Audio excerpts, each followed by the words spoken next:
बिस्मिल्लाहिर्रहमानिर्रहीम। अस्सलाम वालेकुम माय केमिस्ट फैमिली। ये है आपका favourite channel your free academia, उन बच्चों का चैनल जो केमिस्ट्री समझ कर पढ़ना चाहते हैं। रट्टे वालों के लिए है कोई और चैनल। सब बोलें 10 time my passion my chemistry. Now study time starts. Okay बच्चों, कल के लेक्चर में हमने स्टडी किया था मोलैरिटी के बारे में। हमने मोलैरिटी का फॉर्मूला देखा था, हमने इसकी प्रेपरेशन देखी थी और साथ साथ एग्जाम्पल्स के न्यूमेरिकल्स भी सॉल्व किए थे। और उसके बाद हमने पढ़ा था कि हम मोलर सॉल्यूशन को कैसे प्रिपेयर करते हैं। और उसके बाद जो हमारा लास्ट टॉपिक था वो था डाइल्यूशन ऑफ सॉल्यूशन के बारे में, और उससे रिलेटेड भी हमने एक न्यूमेरिकल सॉल्व किए थे। आज का जो टॉपिक है वो बहुत ज़्यादा इंपॉर्टेंट होने वाला है और हम इसको 2 पार्ट्स में ही स्टडी करेंगे। आज हम उसका पार्ट नंबर 1 डिस्कस करेंगे और कल इंशाल्लाह हम उसका पार्ट नंबर 2 डिस्कस करेंगे। तो बच्चों, लेक्चर स्टार्ट करने से पहले मैं आप सबसे रिक्वेस्ट करती हूँ कि वीडियो को लाइक करें, एक अच्छा सा कमेंट करें, चैनल को लाजमी सब्सक्राइब करें और बेल आइकन को भी प्रेस करें ताकि नए आने वाली वीडियो आप तक फ़ौरन पहुँच जाए। ओके बच्चों, आज का जो टॉपिक है वो सोल्युबिलिटी से रिलेटेड है। हम सबसे पहले देखेंगे कि सोल्युबिलिटी क्या चीज़ होती है, और दूसरा जो पार्ट है इसका वो है फैक्टर्स पर रिलेटेड, कि ऐसे कौन से फैक्टर्स हैं जो कि इफेक्ट करते हैं सोल्युबिलिटी को। तो बच्चों, सबसे पहले आप सोल्युबिलिटी को देखो। अगर हम सोल्युबिलिटी की जनरल बात करें तो मैं आपसे अक्सर ये कहती हूँ कि ये चीज़ इस चीज़ के अंदर डिसॉल्व हो गई है या सोल्युबल हो गई है। तो बेसिकली एक चीज़ का किसी दूसरी चीज़ के अंदर डिसॉल्व होना, उसको सोल्युबिलिटी ही कहा जाता है। अब अगर हम इसकी बेसिक डेफिनेशन देखें तो क्या है, number of grams of solute dissolved in 100 gram of solvent to prepare a saturated solution is called solubility। अब यहाँ पर ना कुछ फैक्टर्स हैं या कुछ चीज़ें जिनको आपने अपने जहन में लाना है और रिकॉल करना है, जो कि हमने पीछे लेक्चर्स पढ़ लिए हैं।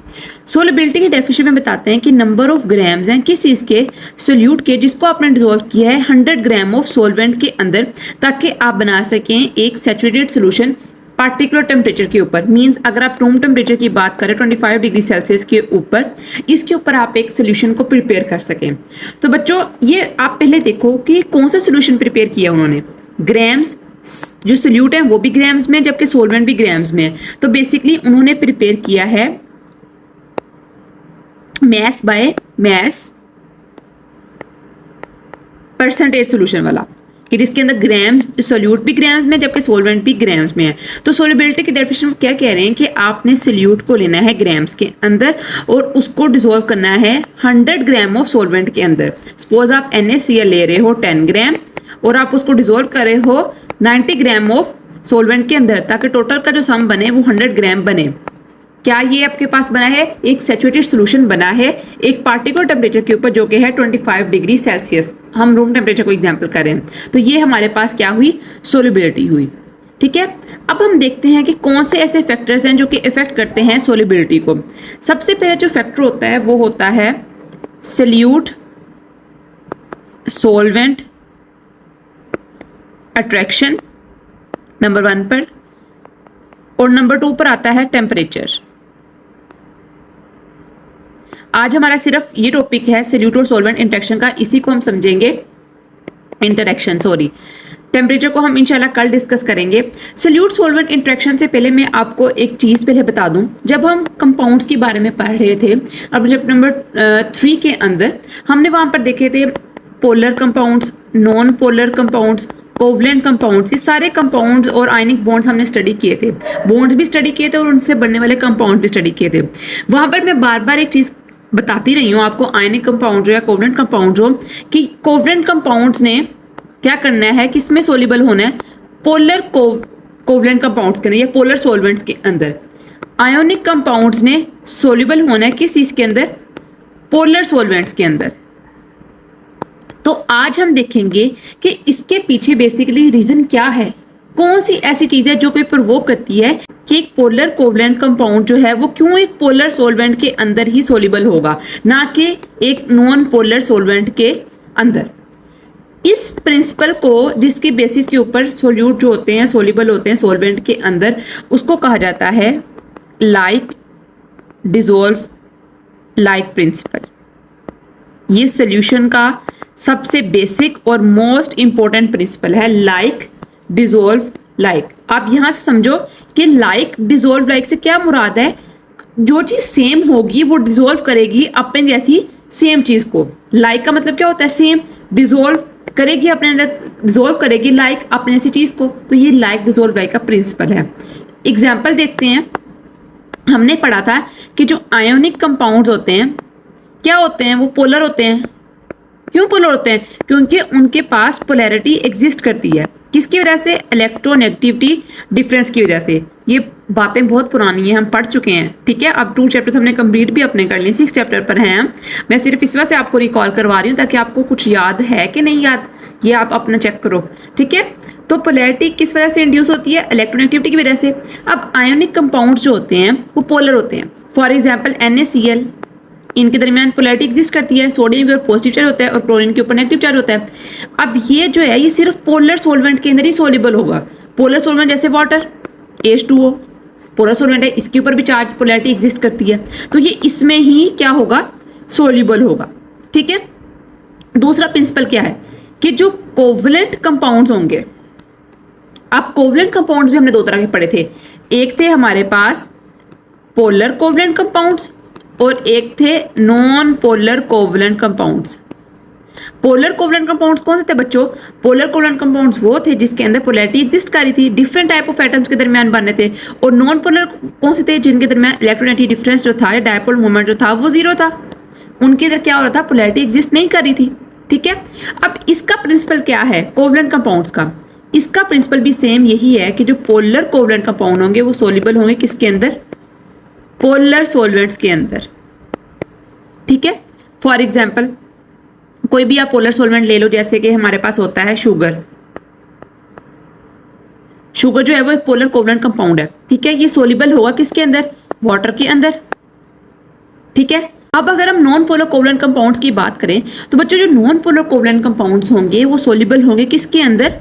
नॉन पोलर सॉल्वेंट्स के अंदर।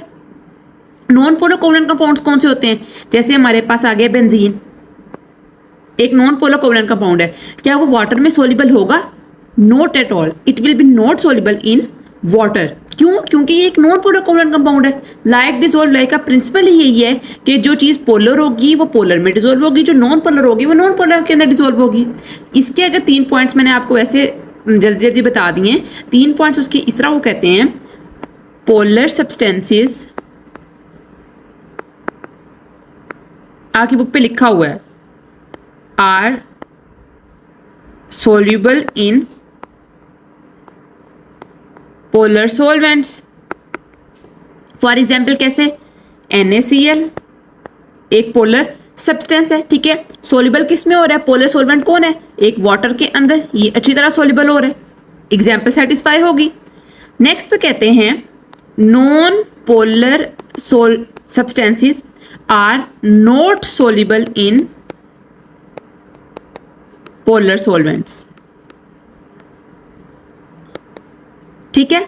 क्या मतलब कि जो नॉन पोलर सब्सटेंसेस होंगे वो सोल्यूबल नहीं होंगे वाटर के अंदर। एग्जांपल देखते हैं, मैंने अभी भी आपको बताई है, बेंजीन या फिर ईथर, ये दोनों नॉन पोलर सॉल्वेंट्स हैं, ये सोल्यूबल नहीं होंगे किसके अंदर?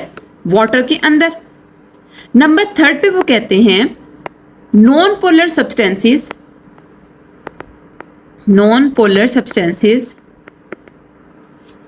Are soluble in non polar solvents. Same जैसे ही पोलर सॉल्वेंट्स पोलर में जो सोल्यूबल हैं, तो नॉन पोलर जो होंगे वो डेफिनेटली नॉन पोलर के अंदर होंगे, ठीक है। एग्जाम्पल देखते हैं, जैसे हमारे पास पेंट्स होते हैं, ये एक नॉन पोलर जो है वो सब्सटेंसेस हैं। ये जो होंगे किस में सोल्यूबल होंगे? ये सोल्यूबल होंगे हमारे पास पेट्रोल के अंदर, ठीक है। ये कार्बन टेट्राक्लोराइड CCl4 के अंदर भी सोल्यूबल हो सकते हैं। तो बच्चों क्या है कि लाइक डिसॉल्व लाइक का प्रिंसिपल ये है कि polar soluble in polar, non polar soluble in non polar. Polar non polar में सोल्यूबल नहीं होगा और नॉन पोलर होगा पोलर में सोल्यूबल नहीं होगा। अब हम देखते हैं बुक पे क्या लिखा है। Solubility is the grams of solute dissolved in 100 gram of solvent for saturated solution at a specific temperature. Like dissolve like principle, ionic and polar substances dissolved in polar solvents while non-polar substances are dissolved in non-polar solvents. Examples क्या हैं? Ionic solids e.g. potassium chloride, polar covalent compounds e.g. sugar and polar substances e.g. alcohol are soluble in water. अब उन्होंने यहाँ पर example तीनों तरह दी है, compounds की भी दी है, सॉलिड्स की भी दी है और सब्सटेंस की भी दी है. आयनिक सॉलिड जैसे हमारे पास KCl एक सॉलिड है, कंपाउंड्स में रहता है हमारे पास शुगर और सब्सटेंसेस में जैसे हमारे पास अल्कोहल हो जाती है. तीनों हमारे पास डिफरेंट वैरायटीज हैं सॉलिड में, लिक्विड के अंदर, पोलर कंपाउंड्स की जो कि सॉल्युबल होती हैं किसके अंदर, एक पोलर सॉल्वेंट के अंदर जो कि वाटर है. Non polar covalent compounds e g. Benzene are not soluble in water but dissolve in non polar solvent. अब बेंजीन जो होगी वो नॉन पोलर सॉल्वेंट के अंदर ही जो होगी वो क्या करेगी, सोल्यूशन काज करेगी, सॉल्युबल होगी. Solute solvent interaction and temperature impact solubility. अब यहाँ पर लिखा हुआ है कि हमने अभी मैंने बताया कि दो फैक्टर्स होते हैं, एक तो होता है सोल्यूट सॉल्वेंट इंटरेक्शन और टेम्परेचर. ये दोनों इंपैक्ट करते हैं किस चीज़ को, सॉल्युबिलिटी को. ओके बच्चों, अब हम पढ़ेंगे अपना एक फैक्टर जो कि सॉल्युबिलिटी को इफेक्ट करता है, उसका नाम है सोल्यूट एंड सॉल्वेंट इंटरेक्शन. नाम से आपको पता चल रहा होगा कि सोल्यूट और सॉल्वेंट की इंटरेक्शन की वजह से सॉल्युबिलिटी काज होती है. तो बच्चों सबसे पहले आप ये देखो कि जो सोल्यूट होता है और एक तरफ होता है सॉल्वेंट. अब आपको पता है जो सोल्यूट होता है वो किस वजह से बनता है, उसके अंदर डिफरेंट टाइप ऑफ एटम्स होते हैं और उनके दरमियान जो होती है वो अट्रैक्शन ऑलरेडी प्रेजेंट होती है. सेम है सॉल्वेंट. सॉल्वेंट भी तो हमारे पास किस वजह से बन रहा है, एक कोई चीज़ लिक्विड बन रही है या अपनी स्टेट में आ रही है तो किस वजह से आ रही है, क्योंकि उसके मॉलिक्यूल्स जो हैं वो आपस में अटैच्ड हैं, क्लोजली प्लेस्ड हैं और इसकी वजह से उनके दरमियान जो होती हैं वो अट्रैक्शंस जो होती हैं वो एग्जिस्ट करती हैं. अगर हम जनरली बात करें कि एक सोल्यूशन के अंदर हमारे पास कितने टाइप्स ऑफ अट्रैक्शन एग्जिस्ट कर रही हैं, तो बच्चों हमारे पास 3 टाइप्स ऑफ अट्रैक्शन जो होती हैं वो एग्जिस्ट करती हैं. सोल्यूट और solute interaction, solvent solvent attraction और सोल्यूट सॉल्वेंट अट्रैक्शन. सोल्यूट की सोल्यूट मॉलिक्यूल्स के साथ अट्रैक्शन, जब सोल्यूट की सोल्यूट मॉलिक्यूल्स के साथ अट्रैक्शन होगी तभी तो वो हमारे पास लिक्विड या सॉलिड किसी फॉर्म में आएगा. और सॉल्वेंट की सॉल्वेंट से अट्रैक्शन, सेम वाटर मॉलिक्यूल्स की जब आपस में अट्रैक्शन नहीं होगी तो वो हमारे पास वाटर किस तरह बनेगा. और तीसरे पर जो आती है वो आती है सोल्यूट और सॉल्वेंट अट्रैक्शन. अब जो बेसिक प्रिंसिपल होता है ना सॉल्युबिलिटी का वो क्या होता है, वो होता है सोल्यूट सॉल्वेंट अट्रैक्शन. जब तक ये सोल्यूट और सॉल्वेंट अट्रैक्शन नहीं होगी सॉल्युबिलिटी जो होगी वो पॉसिबल ही नहीं हो सकेगी. और जो सोल्यूट सॉल्वेंट अट्रैक्शन है बच्चों ये कब होगी पॉसिबल, ये उस वक्त पॉसिबल होगी जब सोल्यूट सोल्यूट अट्रैक्शन और सॉल्वेंट सॉल्वेंट अट्रैक्शन क्या होंगी, वीकन हो जाएंगी, लेसन हो जाएंगी, रिड्यूस्ड हो जाएंगी, जो मर्जी वर्ड यूज कर लो. सिर्फ और सिर्फ सॉल्युबिलिटी तब अकर होगी जब जो सोल्यूट सॉल्वेंट अट्रैक्शन है वो इंक्रीज कर जाएंगी, बढ़ जाएंगी और रेसिप्रोकली जो सोल्यूट सोल्यूट की अट्रैक्शन है और सॉल्वेंट सॉल्वेंट की अट्रैक्शन है वो रिड्यूस कर जाएंगी. जब सोल्यूट सॉल्वेंट की अट्रैक्शन जो होती है वो ओवरकम कर जाती है इन दो फोर्सेस को, इन दो अट्रैक्शन को, सोल्यूट सोल्यूट और सॉल्वेंट सॉल्वेंट के अट्रैक्शन को, तब हमारे पास कोई जो एक सब्सटेंस होता है वो सोल्यूबल हो जाता है किस चीज़ के अंदर, सॉल्वेंट के अंदर. किस वजह से ऐसा होता है, क्योंकि जो सोल्यूट के पार्टिकल्स होते हैं, सपोज इसके ऊपर हम इसको ऐसे कलर कर देते हैं, और जो सॉल्वेंट के पार्टिकल्स होते हैं, जब ये सॉल्वेंट है और ये सोल्यूट है, ऐसे कर लेते हैं, ठीक है. अब देखो इनके दरमियान जो है वो अट्रैक्शन है, अट्रैक्शन एग्जिस्ट कर रही है ना. अब जब तक ये अट्रैक्शन ब्रेकअप नहीं ना होगी इनके दरमियान जो होगी वो अट्रैक्शन पैदा नहीं होगी. सबसे पहले मेन फोकस यही होता है, आयंस का जो प्रेजेंट होता है हमारे पास, उन्होंने इन दो फोर्सेस को ब्रेक करना होता है, इन अट्रैक्शंस को. जब ये अट्रैक्शन ब्रेक करती हैं तो ये दो जो होते हैं वो आपस में आ जाते हैं एक दूसरे के आमने सामने और इस तरह आपस में मिलके एक बॉन्ड बना लेते हैं. और ये जो फोर्सेस बनती हैं बाद में ये स्ट्रॉन्गेस्ट होती हैं then that of solute solute attraction and solvent solvent attraction. जब सोल्यूट सॉल्वेंट अट्रैक्शन जो होती हैं वो ग्रेटर हो जाती हैं, ओवरकम कर जाती हैं सोल्यूट सोल्यूट को और सॉल्वेंट सॉल्वेंट को, तब हमारे पास जाके एक जो सब्सटेंस होता है या सोल्यूट होता है वो सोल्युबल होता है किसके अंदर, सॉल्वेंट के अंदर. अच्छा बच्चों, तो एग्जाम्पल में गिवन है सोडियम क्लोराइड और H2O. तो क्या होता है जब आप सॉल्ट को डिसॉल्व करते हो वाटर के अंदर, जो अट्रैक्शन फोर्सेस होती हैं वाटर और सोडियम क्लोराइड के दरमियान, वो इतनी ज़्यादा स्ट्रोंगर होती हैं कि वो सोडियम क्लोराइड के जो दरमियान जो अट्रैक्शन होती है उनको वीकन कर देती हैं। ठीक है, जो वाटर मॉलिक्यूल्स होते हैं वो अपने आप को इस तरह अरेंज करते हैं। वाटर मॉलिक्यूल्स के ऊपर क्या होता है, H2O ऐसे है ना, ऑक्सीजन के ऊपर होता है पार्शियल नेगेटिव, जबकि हाइड्रोजन के ऊपर होता है पार्शियल पॉजिटिव। ठीक है, तो वो अपने आप को इस तरह अरेंज करते हैं कि जो सोडियम के ऊपर पॉजिटिव चार्ज होता है वो इन फ्रंट ऑफ आ जाता है किसके, ऑक्सीजन के। ठीक है, वो सामने आ जाता है वाटर मॉलिक्यूल के, मींस वाटर मॉलिक्यूल का नेगेटिव एंड कौन सा है, ऑक्सीजन है। और सेम इसी तरह जो क्लोरीन होता है हमारे पास वो आपस में सामने आ जाता है किसके, हाइड्रोजन के, पॉजिटिव चार्ज एंड के पास आ जाता है। उसके बाद क्या होता है कि जो सोडियम और क्लोरीन के दरमियान फोर्सेस होती हैं ना वो बहुत ज़्यादा जो हो जाती हैं, वीकन हो जाती हैं। ठीक है, जब H2 इस तरफ से यहाँ पर समझ लो आप, यहाँ पर हाइड्रोजन और हाइड्रोजन ये आके इसके साथ बॉन्ड बना लेते हैं और यहाँ पर ऑक्सीजन आके नाइट्रोजन के साथ ऐसे करके बॉन्ड बनाती है। तो यहाँ पर जो सोडियम और क्लोरीन के दरमियान फोर्सेस होती हैं वो वीकन हो जाती हैं। इनके दरमियान आयन डायपोल फोर्सेस जो होती हैं वो बन जाती हैं। अभी जो आयन डायपोल फोर्सेस होती हैं ये इतनी स्ट्रॉन्ग होती हैं कि NaCl के दरमियान जो फोर्सेस होती हैं इसको ब्रेकअप कर देती हैं, इसको तोड़ देती हैं। ठीक है, इस वजह से जो सॉलिड क्रिस्टल होता है NaCl का वो टूट जाता है और वो डिसॉल्व हो जाता है किसके अंदर, वाटर के अंदर। वाटर क्या करता है, सबसे पहले तो वो क्या करता है कि NaCl के इर्द गिर्द जाके पहले अपने आप को ऐसे कर देता है, अरेंज कर देता है। अरेंज करने के बाद वो इतनी स्ट्रोंगली जो होता है वो बॉन्ड बनाता है कि जो NaCl के दरमियान अट्रैक्टिव फोर्सेस होती हैं वो वीकन हो जाती हैं। और वीकन होने की वजह से क्या होता है, जो सॉलिड क्रिस्टल होता है सोडियम क्लोराइड का वो वाटर के अंदर क्या होता जाता है, डिसॉल्व हो जाता है। ठीक है बच्चों, मैंने अपनी तरफ से पूरी कोशिश की मैं आपको इतने आसान लफ्जों में समझाऊं कि आपको ना फौरन से पहले समझ आ जाए, बिल्कुल भी आपको इसके अंदर इतना डीप जाने की जरूरत ना पड़े। ठीक है, अब बुक पे देखते हैं क्या लिखा है। Solute solvent interaction involves attractive forces between solute and solvent particles. हमें पता है कि जो सोल्यूट सॉल्वेंट इंटरेक्शन होती है वो किसके दरमियान एग्जिस्ट करती हैं, वो सोल्यूट और सॉल्वेंट पार्टिकल्स के दरमियान एग्जिस्ट करती हैं। Dissolving a solute in solvent requires 3 events, separation of solute particles, separation of solvent particles and attraction between solute and solvent particles. तो उन्होंने बताया कि जब भी आप किसी सोल्यूट को सॉल्वेंट में डिसॉल्व करोगे तो सबसे पहले क्या चीज़ होना जरूरी है, 3 स्टेप्स में होना जरूरी है। सबसे पहले कि तो सोल्यूट और सोल्यूट को आपस में अलग करना पड़ेगा, उनके पार्टिकल्स को, सोल्वेंट और सोल्वेंट के पार्टिकल्स को। उसके बाद जो होगा सोल्यूट और सोल्वेंट की अट्रैक्शन होगी। Solution formation depends on the strength of attractive force between solute सोल्वेंट सोल्वेंट। ये हमें पता है कि कैसे जो स्ट्रेंथ होती है अट्रैक्टिव फोर्सेस की उनके ऊपर सोल्यूशन डिपेंड कर रही होती है। Ionic solids have strong inter ionic forces due to their regular arrangement. हमें पता है कि जो आयनिक सॉलिड्स होते हैं जैसे हमारे पास सोडियम क्लोराइड हो गया, उनके दरमियान जो होते हैं इंटर आयनिक फोर्सेस बहुत ज़्यादा होती हैं। ठीक है, इस वजह से जो इलेक्ट्रोनेगेटिव डिफरेंस होता है उनके दरमियान बहुत ज़्यादा एग्जिस्ट कर रहा होता है। The dissolution process involves the solvent molecule separating and surrounding the solute ions, leading to the solute dissociation and solution formation। तो इन्होंने यही बताया कि किस तरह हमारे पास जो सोलेंट होता है वो आके अटैक करता है हमारे पास सोल्यूट पार्टिकल्स के ऊपर या सोल्यूट सोल्वेंट के पास जाते हैं, वो अपने आप को किसी भी तरह अरेंज कर लेते हैं। तो जो हमारे पास फोर्सेज होती हैं वो बहुत ज़्यादा जो होती हैं वीकर हो जाती हैं और सोल्यूट सोल्वेंट अट्रैक्शन होती है वो डबल इंक्रीज कर जाती है।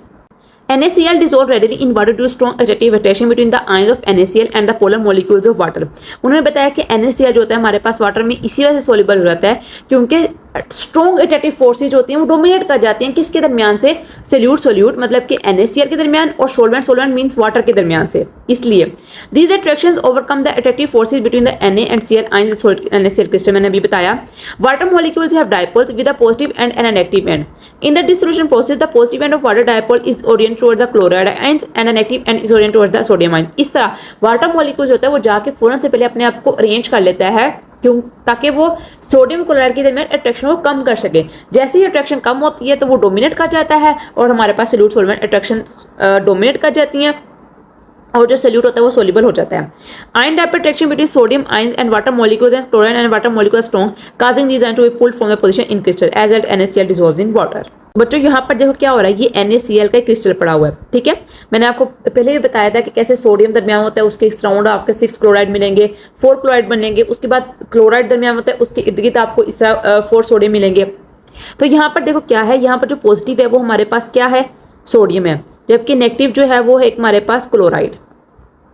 ठीक है, अब सोडियम पॉजिटिव है, अब वाटर का जो नेगेटिव एंड है वो किसका है, वो ऑक्सीजन का है। वो ऑक्सीजन जो होता है वो अपने आप को किसके करीब कर लेता है, इस पॉजिटिव आयन के करीब।